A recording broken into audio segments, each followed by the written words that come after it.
Morning to all students. As you know, our chapter number 6, combustion and flames, was going on. Now we are going to start from page number 103. Let's start from point D.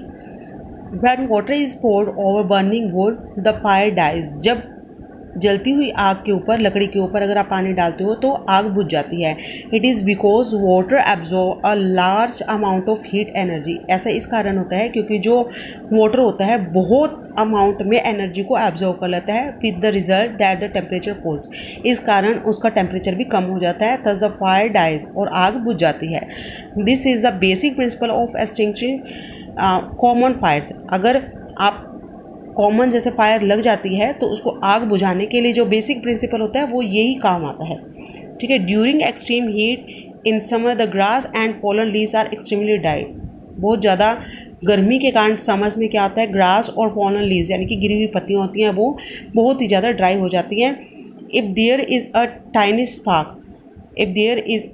Spark may be by the rubbing of grasses और lightning, या तो किसी lightning के कारण या फिर grasses की rubbing के कारण उसमें टाइनी सा स्पार्क हो जाता है, दे कैच फायर, और उनमें आग लग जाती है. The fire spread very rapidly to trees and in no time a vast area of forest is on fire. अब जो आग होती है वो जल्दी से फैल जाती है और फॉरेस्ट के बहुत बड़े एरिया में आग लग जाती है.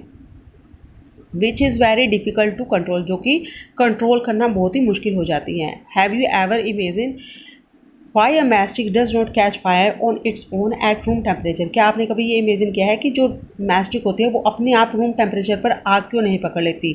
Y does the head of a matchstick catches fire when rub against the side of a match box.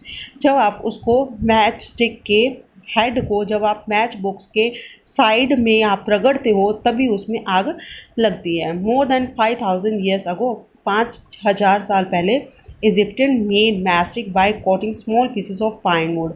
अब जो इजिप्टियंस थे उन्होंने मैस्टिक बनाई किससे, coating of small pieces of pine wood. उन्होंने पाइन वुड लिया, उसकी छोटी छोटी स्टिक्स ली, उसको कोट किया विद सल्फर से उसको कोट करके और मैस्टिक बना दी. Which easily caught fire on rubbing strongly with another.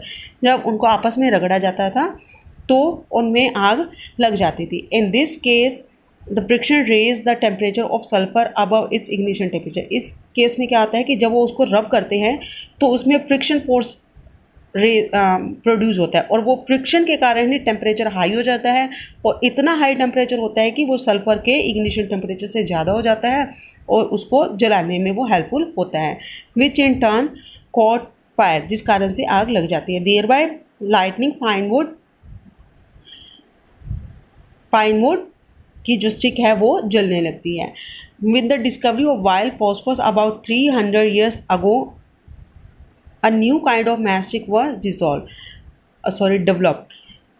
अब जब 300 ईयर्स अगो फॉस्फोरस की डिस्कवरी के बाद एक न्यू टाइप की मैस्टिक्स को डेवलप किया गया.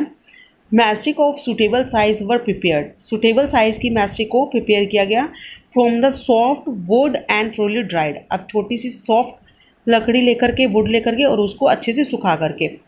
One end of each wooden stick applied to paste of antimony trisulphide. अब जो वुड की स्टिक थी उसके एक एंड पर antimony trisulphide, white phosphorus, potassium chlorate and some powder sand and glue, ये सब केमिकल्स लगा करके उसके ऊपर पेस्ट कर दिया गया.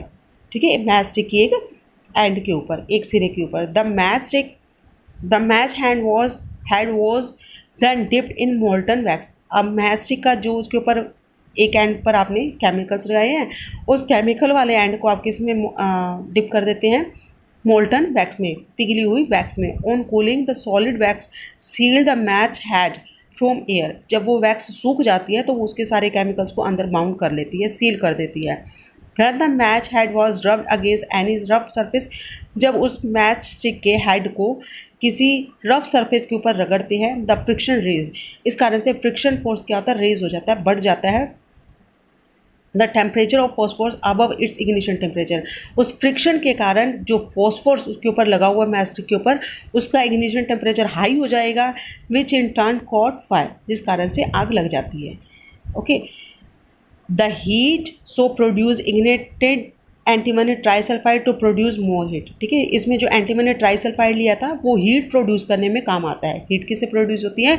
एंटीमनी ट्राइसल्फाइड से। At the same time potassium chlorate decompose to form oxygen. अब आग जलाने के लिए आपको पता है ऑक्सीजन भी चाहिए होती है, और ऑक्सीजन कहाँ से मिलेगी? जो इसमें अपने पोटाशियम डाई क्लोरेट डाला हुआ था वो उसको डिकम्पोज हो जाता है और ऑक्सीजन दे देता है, जिस कारण से आग जलने लगती है। Thus a flame was form on the match head. इस कारण से जो मैच स्टिक का हेड है उसके ऊपर आग की लपटें निकलना शुरू हो जाती हैं। This kind of matches were called strike anywhere matches. अब इस टाइप की मैच स्टिक को क्या कहा गया? स्ट्राइक एनीवेयर मैचेस और ल्यूसीफर मैचेस, या फिर ल्यूसीफर मैचेस के नेम से जाना गया। But such matches was might cause accident fire. ये एक्सीडेंटली अगर मान लो अगर अपने मिस हैंडल करते हैं इसको तो उसमें आग लग सकती है। So the use of such matches was ban. इस टाइप से इन मैच स्टिक्स को बैन कर दिया गया, ठीक है, बाय द गवर्नमेंट इमीडिएटली। इस कारण से गवर्नमेंट ने इमीडिएटली इस टाइप की मैच स्टिक को बैन कर दिया। ठीक है, ओवरऑल अपने देखते हैं जब फॉस्फोरस की डिस्कवरी हुई तो उस टाइप से एक पाइन वुड को लेकर के एक मैच स्टिक बनाएंगे और मैच स्टिक के ऊपर ये वाले सारे केमिकल लगा दिए गए। ठीक है, antimony disulphide, phosphorus, wax, sand, potassium chlorate, इस टाइप के सारे मैच केमिकल्स लगा करके उसको वैक्स से कोट कर दिया। अब जब उसको रगड़ते थे अपने, वो किसी भी रफ सरफेस के ऊपर रगड़ी जाती थी तो आग पकड़ लेती थी। So it was so risky, इस कारण से उसको बैन कर दिया गया। तो सब flame was formed on the match head. Okay, modern safety matches are made from red phosphorus. अब उस टाइप की जो मैस्टिक थी उनके ऊपर बैन लगा दिया गया। अब जो मॉडर्न टाइप की इन प्रेजेंट जो अपने चल रही है मैस्टिक, सेफ्टी मेजर्स के हिसाब से उनको किससे बनाया गया? रेड फॉस्फोरस से। ठीक है, पहली वाली जो मैस्टिक थी जो रिस्की थी उसमें वाइट फॉस्फोरस लग रहा था और इसमें क्या लग रहा है? रेड फॉस्फोरस यूज़ किया जा रहा है। Whose ignition temperature is fairly high 445 degree centigrade, 445 degree centigrade. अब ये जो अपने रेड फॉस्फोरस अब जो सेफ्टी मैस्टिक हैं जो अपने यूज़ कर रही हैं तो उसका इग्निशन टेम्परेचर कितना होता है? 445 degree centigrade as compare to white phosphorus. अगर अपने उसको वाइट फॉस्फोरस के साथ कंपेयर करते हैं तो वाइट फॉस्फोरस का इग्निशन टेम्परेचर कितना होता था? 35 डिग्री सेंटीग्रेड। ये बहुत लो है, जिस कारण से थोड़ा सा ही इसको टेम्परेचर मिलने पर ये आग पकड़ लेती थी, लेकिन इसका बहुत हाई है तो इसको अच्छे से रब करके बहुत हाई टेम्परेचर देना पड़ेगा, इस कारण से आग पकड़ेगी। Further more red phosphorus is not pasted on the match head.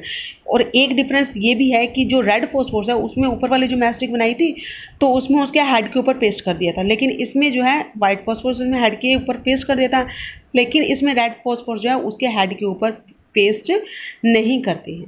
ठीक है, these matches do not catch fire on rubbing against any surface. अब किसी भी रब सरफेस के ऊपर अगर अपने उसको रगड़ते हैं तो आग नहीं पकड़ेगी। ठीक है, क्योंकि आग किस कारण लगती है? फॉस्फोरस के कारण, और फॉस्फोरस उस मैच स्टिक के हेड के ऊपर नहीं कोट किया हुआ। The match head of safety match consist of a paste of antimony trisulphide, potassium chlorate, powder glass and glue. अब जो अपने सेफ्टी मैचेस यूज़ कर रहे हैं मैस्टिक्स उसके ऊपर antimony trisulphide, potassium chlorate, powder glass and glue. अब इसमें क्या है? फॉस्फोरस यूज़ नहीं किया हुआ। फॉस्फोरस को कहाँ लगाएंगे? The side of the match box is coated with a paste of red phosphorus. अब जो रेड फॉस्फोरस है वो मैच बॉक्स के साइड में लगा हुआ है। यहाँ पर जैसे ये मैच बॉक्स होती है इसके साइड में यहाँ पे रेड फॉस्फोरस लगा होता है। Okay, red phosphorus, powder, sand and glue. अब इसके साथ पाउडर सैंड भी होती है और ग्लू भी होती है। इन सब का पेस्ट इस बॉक्स के साइड में अपने कर देते, साइड वॉल के ऊपर। When the match head is rubbed sharply against the side of match box. जब इसको अपने इस हेड को इसके ऊपर अपने रगड़ेंगे, ठीक है, इसके ऊपर रब करते हैं तो क्या होगा? The ignition temperature was above. अब उसका इग्निशन टेम्परेचर क्या हो जाएगा? हाई हो जाएगा। A small amount of phosphorus gets heated. जो फॉस्फोरस है वो हीट हो जाएगी और उसके इग्निशन टेम्परेचर पर वो पहुंच जाएगी and has produces a tiny spark, और एक छोटी सी चिंगारी निकलना शुरू हो जाती है। दिस स्पार्क्स इग्नेट्स एंटीमनी ट्राइसल्फाइड, और ये जो स्पार्क होती है वो एंटीमनी ट्राइसल्फाइड को जला देती है। The potassium chlorate decompose to supply oxygen, और जो ऑक्सीजन होती है वो किससे मिलती है अपने को? पोटेशियम क्लोरेट से। Thus the match stick produces a flame, इस कारण से जो मैच स्टिक का जो हेड है वो क्या करेगा, आग प्रोड्यूस करता है। ये ऐसे प्रोसेस होती है, जो मैच का बॉक्स होता है उसके साइड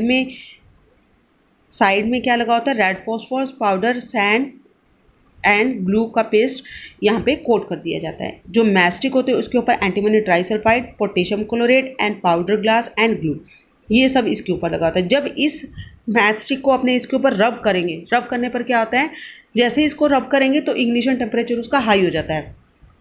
अब इसके ऊपर रेड फॉस्फोरस लगा होता है, जैसे ही इग्निशन टेम्परेचर हाई होगा तो रेड फॉस्फोरस क्या करेगा, एक स्पार्क निकालेगा। ठीक है, वो गर्म हो जाएगा रेड फॉस्फोरस अपने इग्निशन टेम्परेचर पर, उसमें से स्पार्क निकलेगी और स्पार्क निकल करके वो क्या करेगी, यहाँ पे जो एंटीमनी ट्राइसल्फाइड है इस स्टिक के ऊपर उसको जला देगी। ठीक है, रगड़ने पर गर्म क्या हुआ, रेड फॉस्फोरस, और उससे एक चिंगारी निकली, उस चिंगारी ने किसको जला दिया, एंटीमनी ट्राइसल्फाइड को। ठीक है, अब आग जलती रहे इसके लिए अपने को ऑक्सीजन चाहिए, और ऑक्सीजन अपने को कौन दे रहा है, यहाँ पे ये जो पोटेशियम क्लोरेट है ये अपने को ऑक्सीजन प्रोवाइड करवाता है। इस कारण से वो जो मैस्टिक होती है वो आग जलती रहती है। Okay students, this is all about your chapter 6 combustion and flames. If you have any question regarding to it, then you can ask me. Thank you.